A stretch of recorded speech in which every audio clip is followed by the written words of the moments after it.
Go and see the type of salaries they draw. See how well they're paid. What are they crying for? Go to England and see how well they live in England. How well they live in France. How well they live in Germany. Yes, there's some little persecution in Russia. But even there, they ain't in too bad a shape. Go and look in South Africa and see how they live in South Africa. See how they live in Mexico, in Guatemala, in Argentina, in Chile, in Peru. They live well wherever they are on the earth. Well, why are they crying? They cry in anticipation of the arrival of the one whose garments they've been wearing. And they know that when the world awakens to what they have done, they might have to pay a terrible price. Who is the one?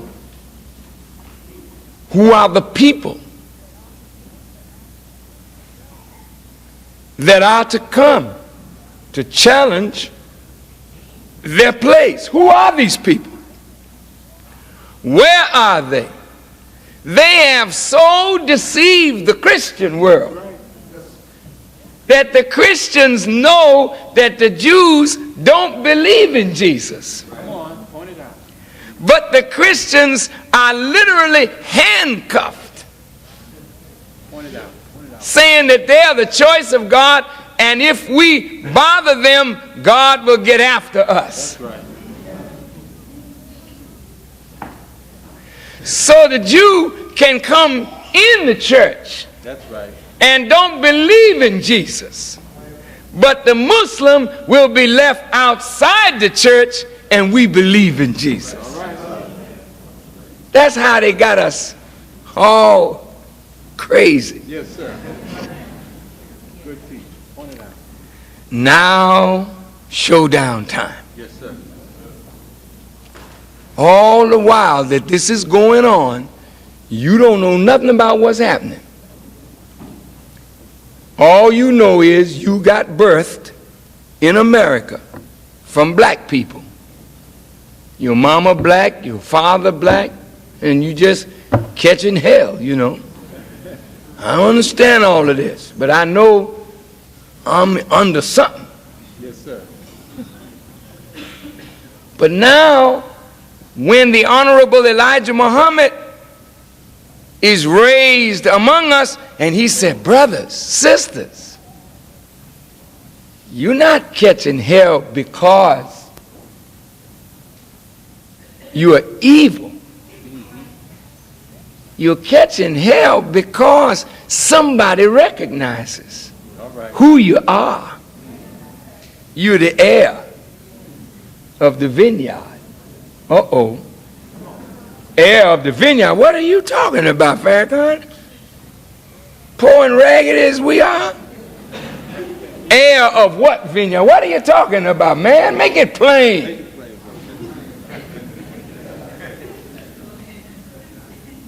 Or is there some more hot air? How could I, a black man, a Negro, a whatever, how could I be the heir of the vineyard? That's what this is. Are you a stone that all the builders have rejected?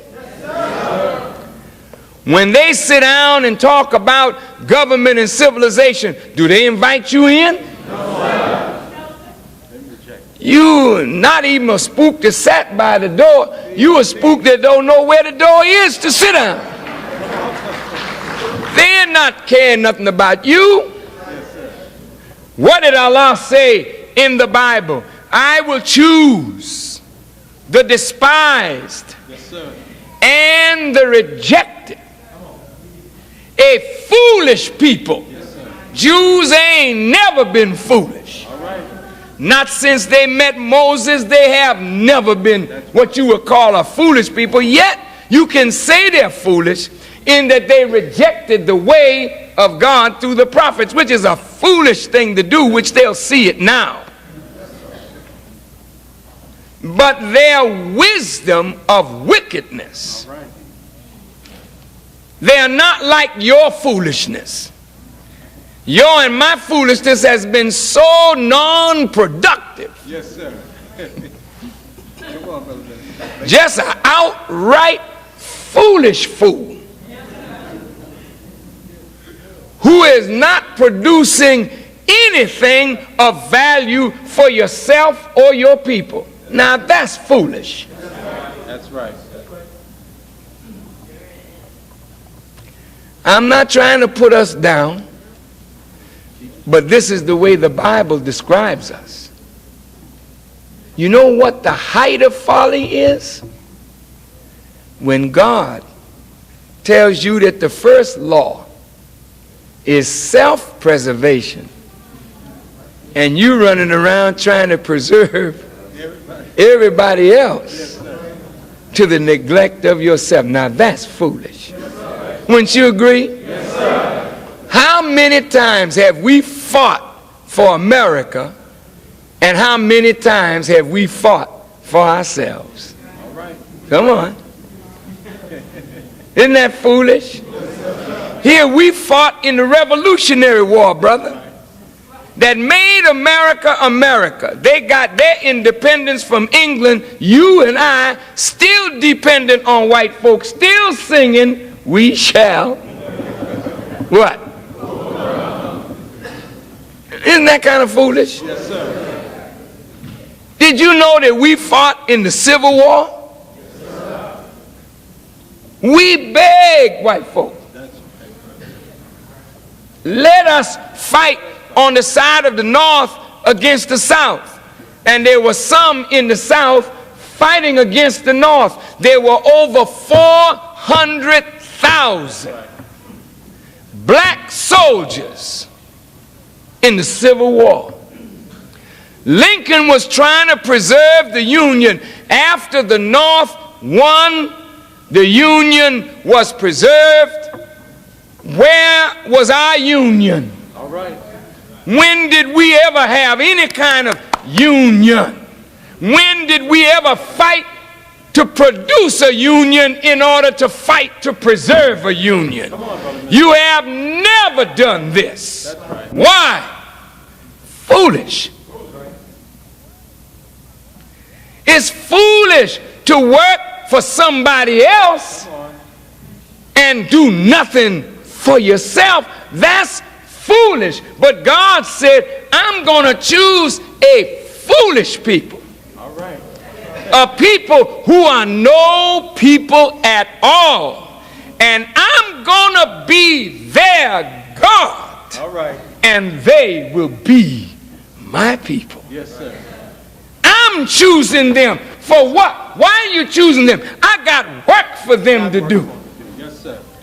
You got work for me, God? You remember the parable that Jesus made? He said to his disciple, go, you find a mule. That's right. And a colt tied. Untie them and bring them to me. That's right. If any man asks you, just tell him I have need of them. That's a heavy picture. Yes, sir. You'd call that stealing, wouldn't you? Here Jesus is saying, that's like saying, hey man, go down on the corner, you see a Cadillac. That's right. Point it out. It got a key in the ignition. I want you to go, it's sitting up there in front that house right down the street. Come on. Go drive it away and bring it to me, and if any police stop you, Yes, sir. tell them that the master has need of the automobile. Come on, brother. Well, you and the master both going to jail, right? Now, excuse me.